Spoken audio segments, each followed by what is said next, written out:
In June 1979, the European community witnessed a historic moment, the very first direct elections to the European Parliament.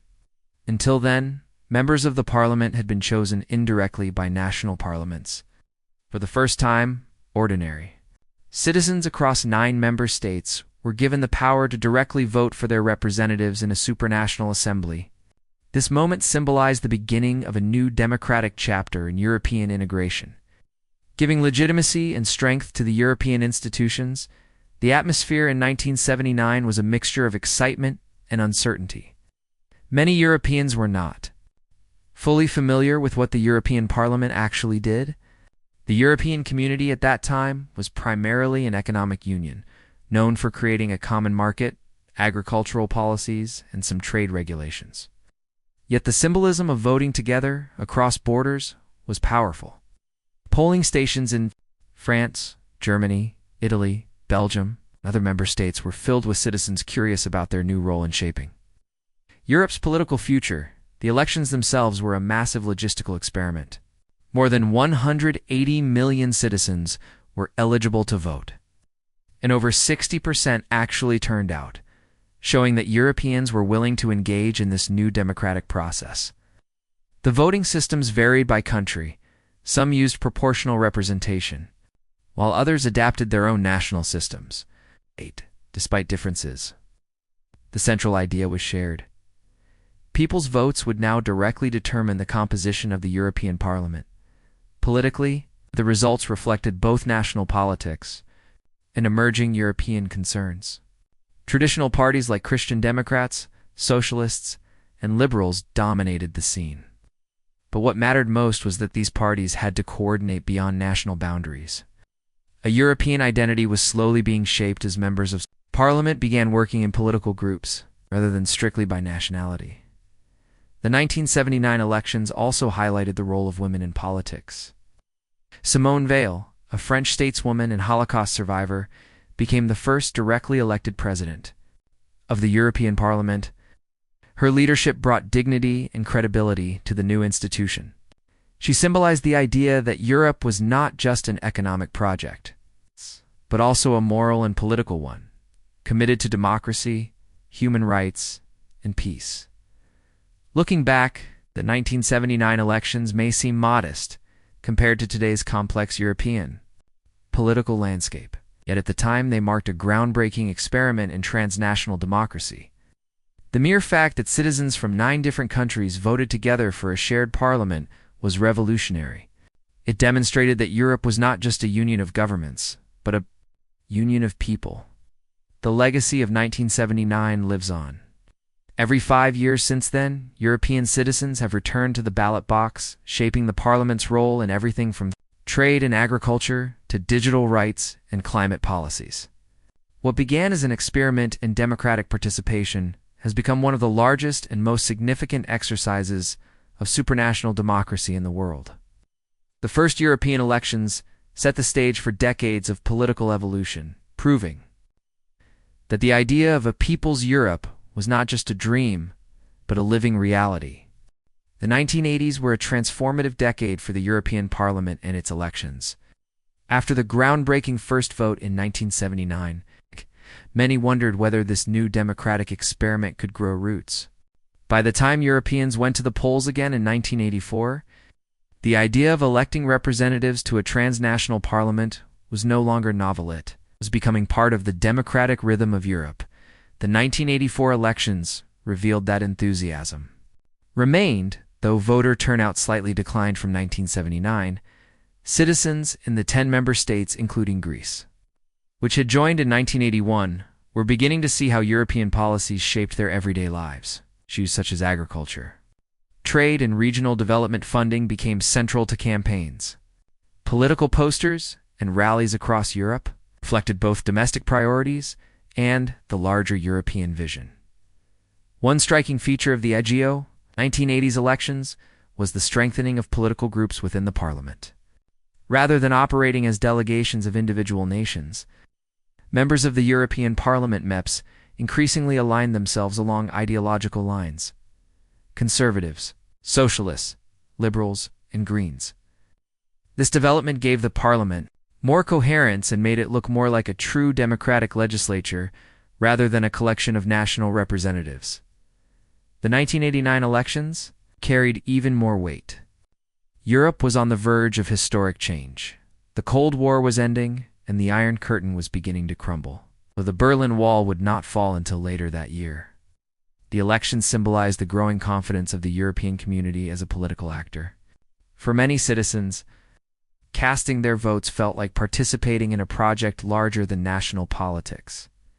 Another important development in the 1980s was the growing discussion about democratic legitimacy. Critics argued that the European Parliament still had limited powers compared to national parliaments, raising questions about whether citizens' votes truly made a difference. Yet supporters countered that democracy had to evolve step by step, and the Parliament's powers were slowly expanding through treaties and reforms. The vibrant campaign atmosphere of the 1980s reflected these tensions. Posters featured slogans about peace, prosperity, and European unity. Street rallies showcased political parties eager to connect with voters, not just as French, German, or Italian citizens, but as Europeans. The emergence of green parties across several countries also showed how new movements could gain a foothold in European politics, using the parliament as a platform to raise issues like environmental protection, disarmament, and social justice. By the end of the 1980s, the European Parliament was no longer seen as an experiment. It was becoming an institution woven into the fabric of European democracy. The elections of 1984 and 1989 demonstrated both the challenges and opportunities of building a political union across multiple nations. While turnout trends indicated some voter fatigue, the sense of belonging to a common European project persisted. The stage was set for even more dramatic changes in the 1990s, when the collapse of communism would reshape the entire continent and redefine the future of European elections. The 1990s marked a turning point for European elections, shaped by the dramatic political transformation of the continent after the Cold War. When citizens voted in the 1994 and 1999 elections, they did so in a Europe that looked profoundly different from a decade earlier. The fall of the Berlin Wall in 1989, the collapse of communism in Eastern Europe, and the prospect of EU enlargement gave the European Parliament new meaning. In 1994, the European Union was preparing for the Maastricht Treaty to come into full effect.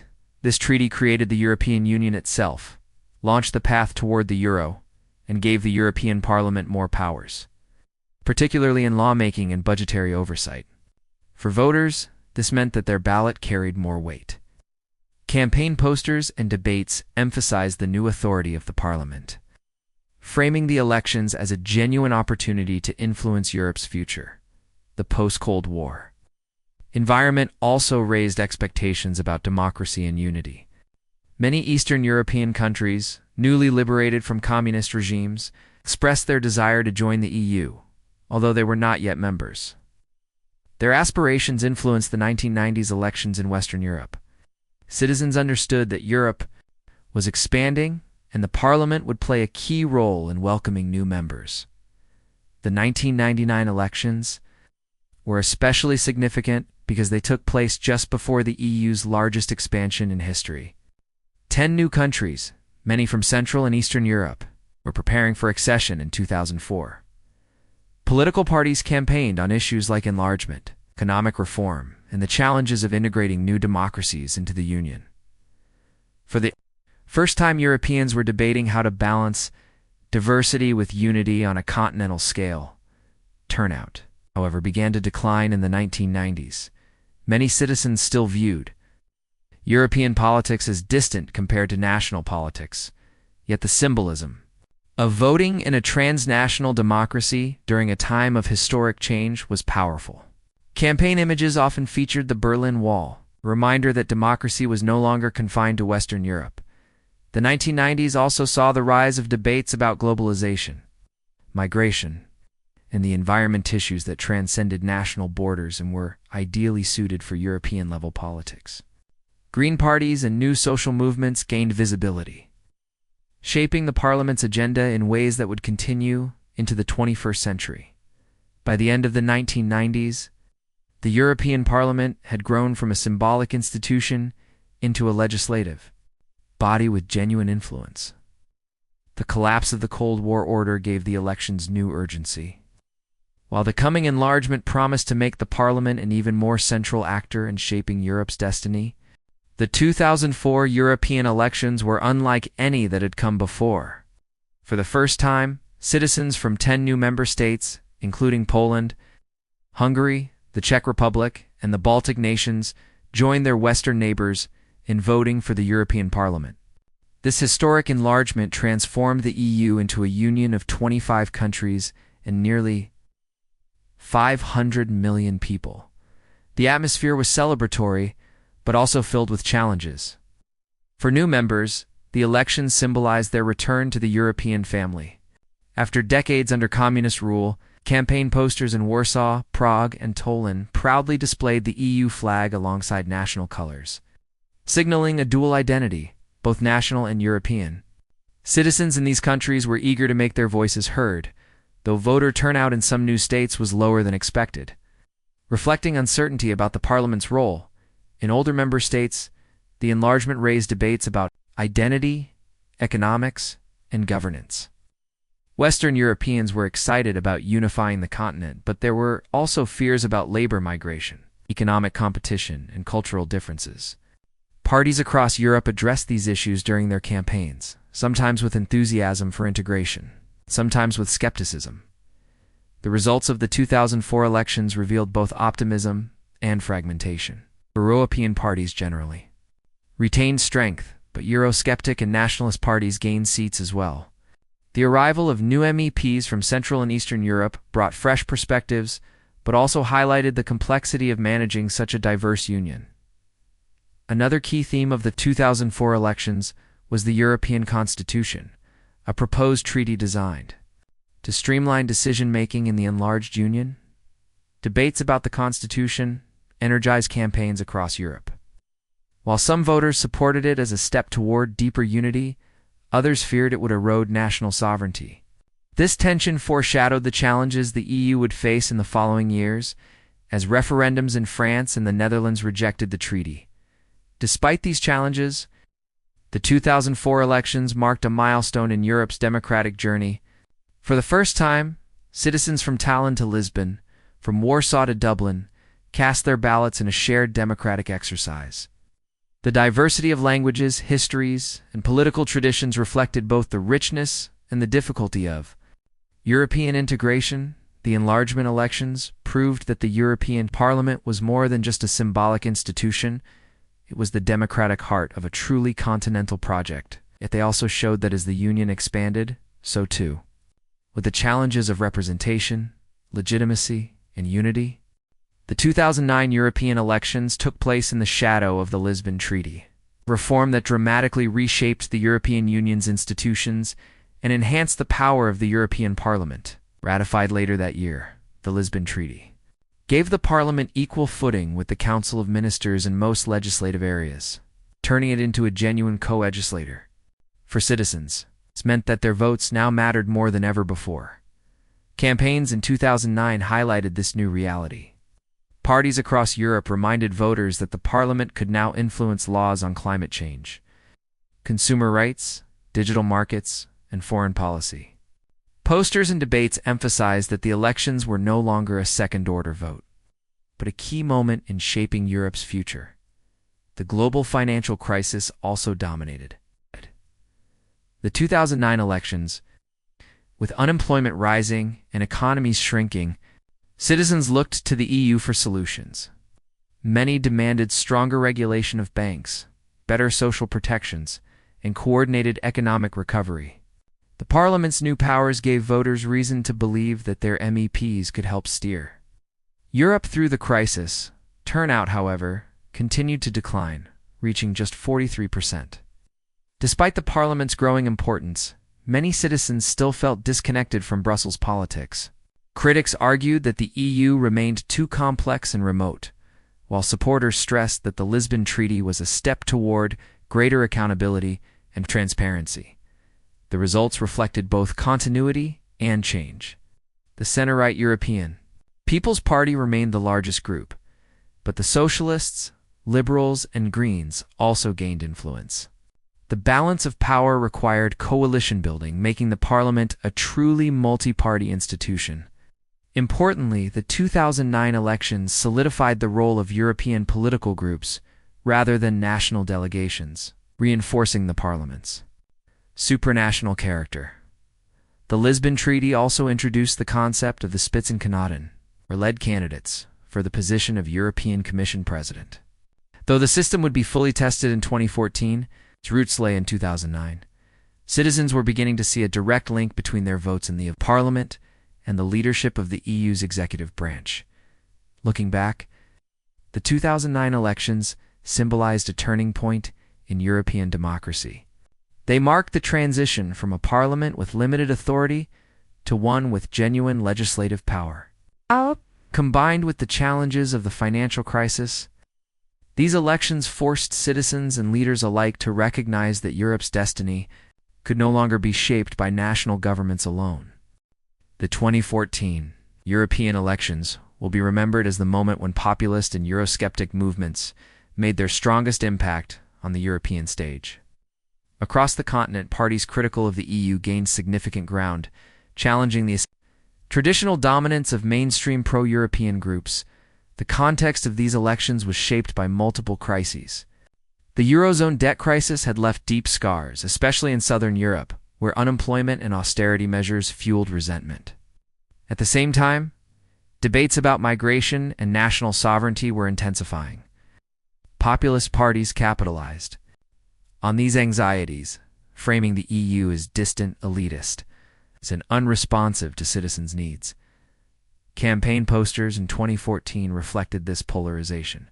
While pro-European parties highlighted themes of unity, peace, and cooperation, populist parties used striking nationalist imagery, warning against Brussels bureaucracy and uncontrolled immigration.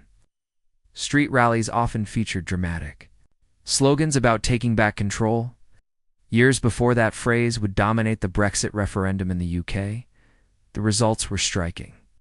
In France, the far-right National Front topped the polls. In the United Kingdom, the UK Independence Party, UKIP, won more votes than the Conservatives and Labour. Similar trends were seen in Denmark, Hungary, and Greece, where populist parties surged in popularity.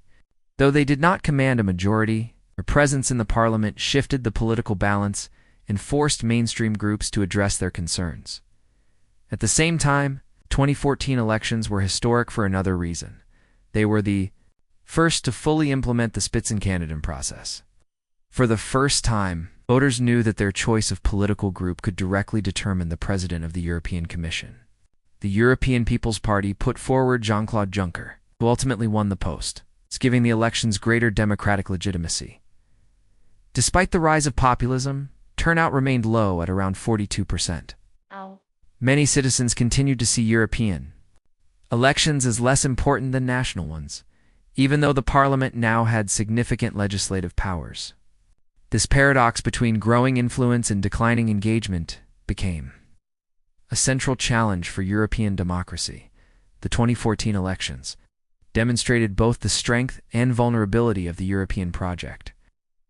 On the one hand, the parliament had never been more powerful or politically relevant.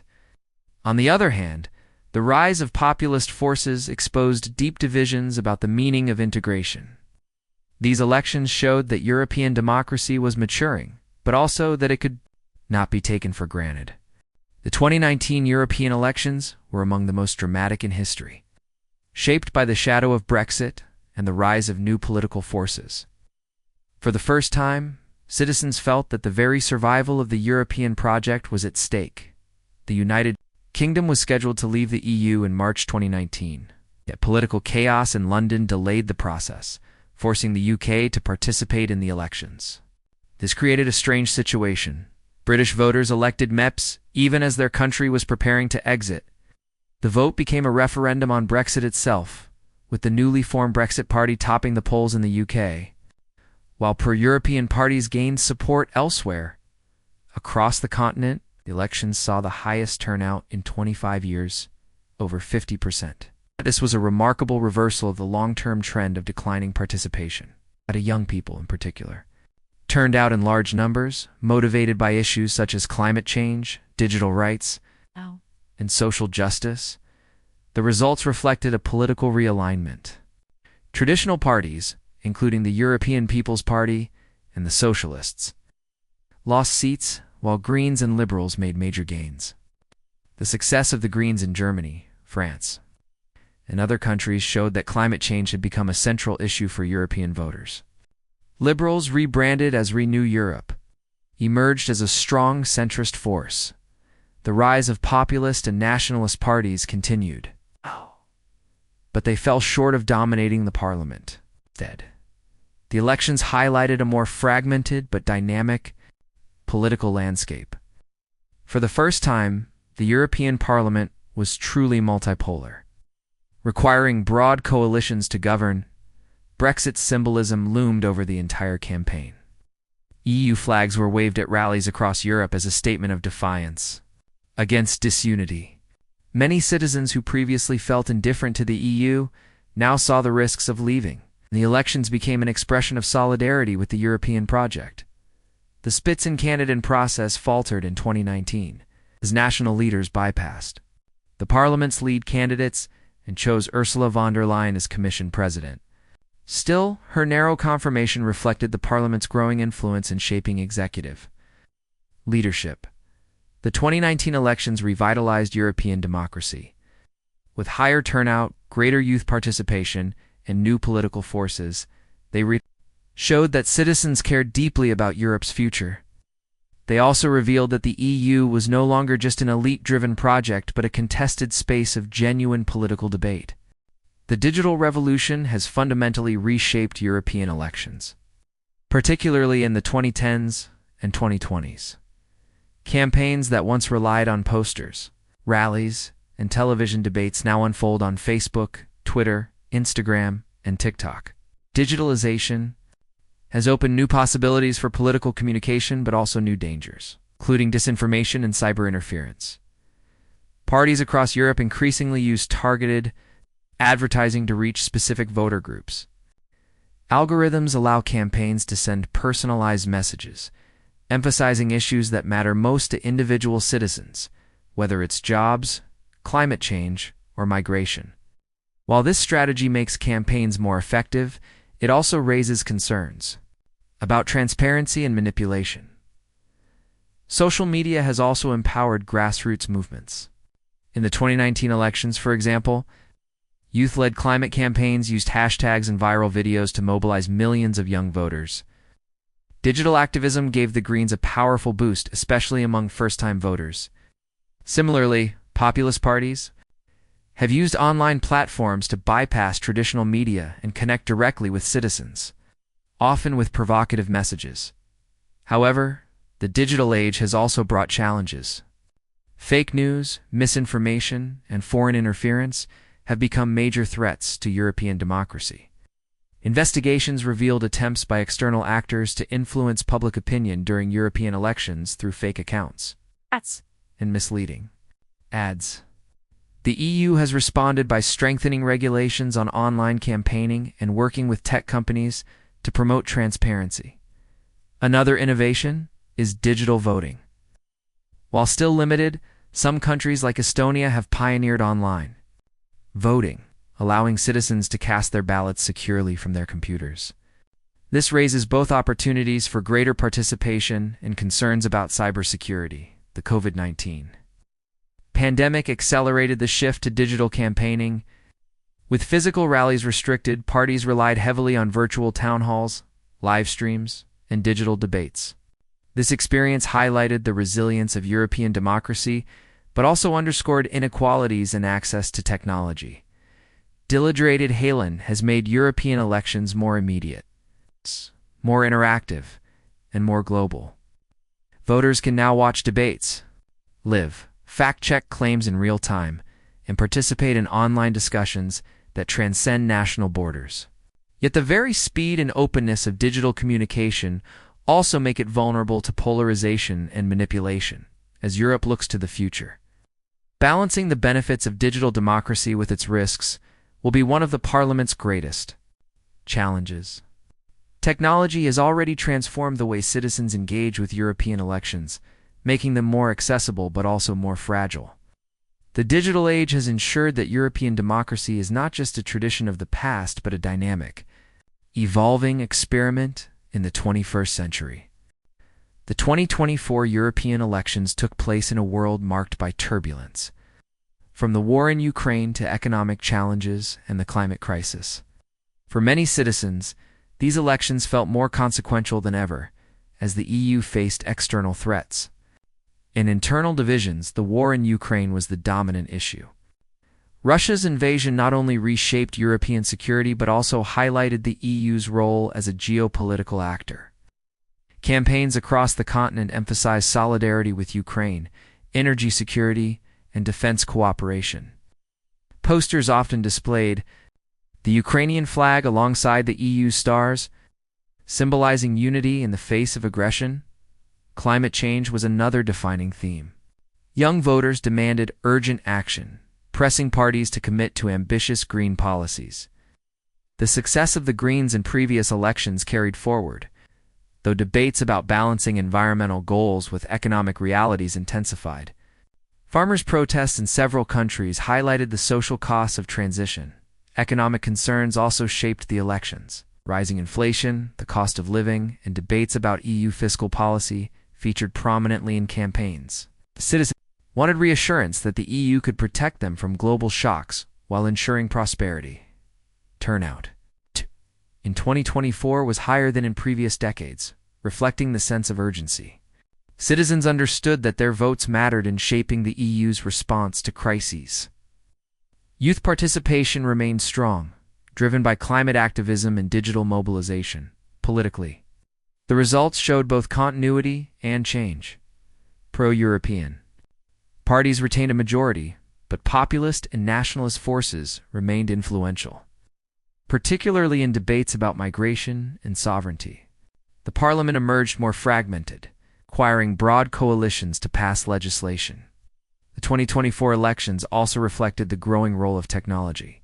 Digital campaigning reached new heights, with artificial intelligence used to analyze voter behavior and craft personalized messages. At the same time, fears of AI-driven misinformation raised questions about the integrity of democratic debate. Despite challenges, the 2024 elections reinforced the resilience of European democracy. Citizens demonstrated that even in times of war, economic hardship, and environmental crisis, they were committed to participating in Europe's political life. The elections confirmed that the European Parliament is not just a legislative body, but a mirror of Europe's diversity, struggles, and aspirations.